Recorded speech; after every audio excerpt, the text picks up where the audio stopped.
సమర్పించు మట్టి మనిషి కార్యక్రమానికి తిరిగి స్వాగతం. తెలుగు రాష్ట్రాల్లో సుమారు 1,00,000 ఎకరాల్లో వంగ తోటలు సాగుతున్నాయి. నిత్యావసర కూరగాయగా మార్కెట్లో వంకాయకు ఏడాది పొడవునా మంచి డిమాండ్ ఉంది. 6 నెలల కాల వ్యవధి కలిగిన ఈ పంటలో చీడపీడల బెడద రైతుకు ప్రధాన సమస్యగా ఉంది. వీటి తాకిడితో 30 నుండి 50% వరకు పంటను నష్టపోవాల్సి వస్తుంది. వంగను ఆశించే చీడపీడల నివారణకు చేపట్టాల్సిన సమగ్ర సస్యరక్షణ చర్యల గురించి ఇప్పుడు తెలుసుకుందాం.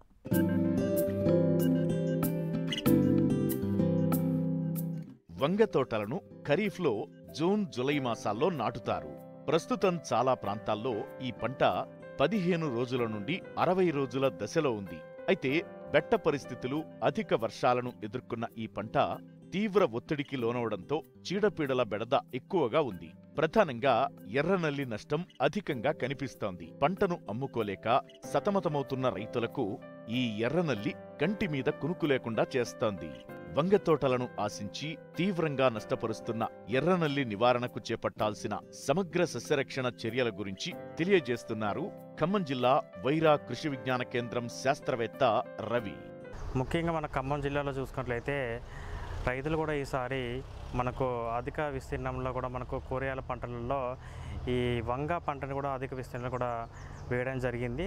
ఈ ఎర్రనల్లి వచ్చేసరికి దీనివల్ల మనకు రైతులు కనుక సకాలంలో గుర్తించి కనుక యాజమాన్య పద్ధతులు పాటించబోతే చాలా వరకు నష్టపోయే అవకాశం ఉంది. కాబట్టి వెంటనే దాన్ని మనకు గమనించి కనుక సస్యరక్షణ చర్యలు చేపట్టాలి.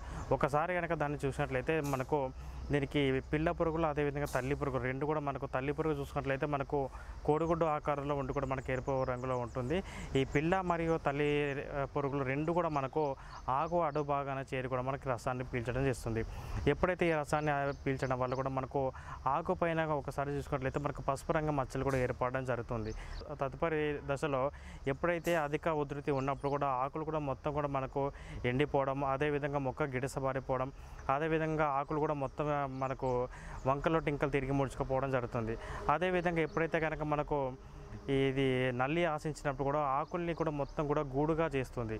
గూడుగా చేసి ఆ గూడులో మొత్తం కూడా ఆకుల్ని ఉండి కూడా ఆ గూడులో వండుకుంటా మనకు రసాన్ని పీల్చడం జరుగుతుంది. సో దీనివల్ల కూడా మనకు చాలా వరకు కూడా మనకు కిరణజన సంయోగక్రియ ఫోటోసింథసిస్ కూడా తగ్గిపోతుంది. అదేవిధంగా కూడా ఎప్పుడైతే తగ్గిపోయినప్పుడు చాలా వరకు కూడా మనకు గణనీయంగా మనకు దిగుబడి కూడా తగ్గిపోయే అవకాశం ఉంది. కాబట్టి వెంటనే మనకు ఎప్పుడైతే కనుక నల్లి కనుక ఆశించిందో అప్పుడు కనుక మనకు సస్యరక్షణ చర్యలు చేపట్టాలి. దాంట్లో సస్యరక్షణ చర్యల్లో ముఖ్యంగా మనకు చూసుకున్నట్లయితే మొదటగా మనకు నల్లిగా బాగా పనిచేసేది మనకు స్పైరోమెస్ఫెన్ 1 మిల్లీలీటర్ లీటర్కి కనుక చేసుకున్నట్లయితే పిచికారీ చేసుకోవచ్చు.